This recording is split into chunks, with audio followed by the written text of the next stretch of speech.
तकलीफ होती है। अभी एक सच्ची घटना मेरे साथ घटित हुई। मैं एक दिन कानपुर गया था भारत स्वाभिमान की सभा के लिए। तो कानपुर के रेलवे स्टेशन पे उतरा। उतरने के बाद शहर में बाहर आने के लिए नीचे पुल पर से उतर के आया तो एक छोटी सी चाय की दुकान थी। उस पर एक बेटी और एक माँ और एक छोटा सा बेटा आपस में बात कर रहे थे। वो क्या बात कर रहे थे? वो कह रहे थे, माँ हम गरीब क्यों हैं? तो कान में मेरे शब्द पड़ गए।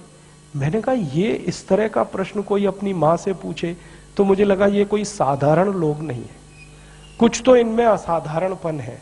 चल के पूछा जाए कौन लोग हैं, परिचय लिया जाए। तो मैं गया उस दुकान पे, मैंने पूछा आप लोग कौन हैं? तो उन्होंने कहा कि हम तात्या टोपे के परिवार के लोग।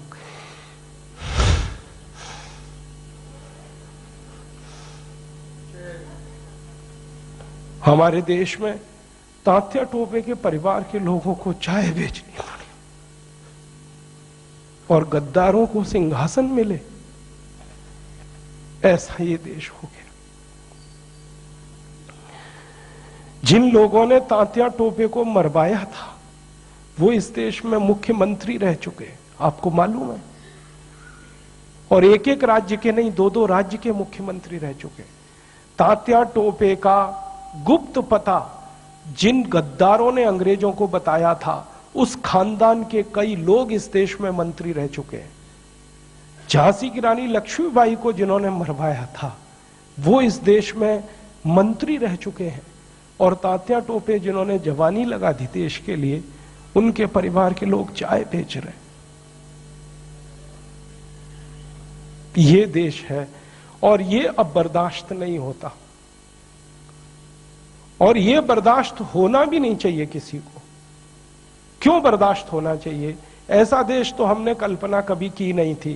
तात्या टोपे ने कभी कल्पना नहीं की थी कि ऐसा देश बनेगा। ये झांसी की रानी की कभी कल्पना नहीं थी, चंद्रशेखर की कल्पना नहीं थी।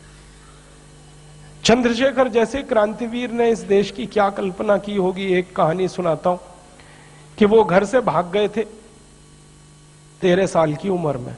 माता पिता बहुत गरीब थे, खाने को घर में नहीं था, घर छोड़कर भाग गए, बनारस आ गए, क्रांतिकारियों के संगठन में शामिल हो गए।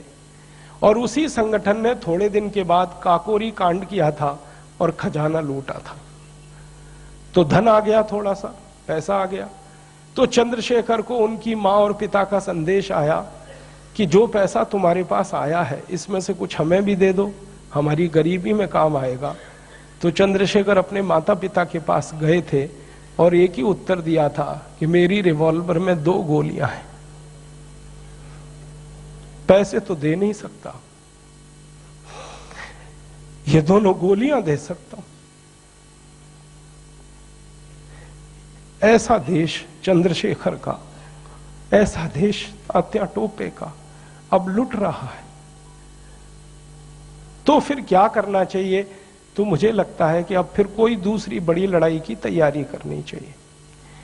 एक लड़ाई उन्होंने लड़ी, तात्या टोपे ने, झांसी की रानी ने, चंद्रशेखर ने, अब दूसरी लड़ाई हमें लड़नी पड़ेगी। इसके बिना कोई रास्ता नहीं।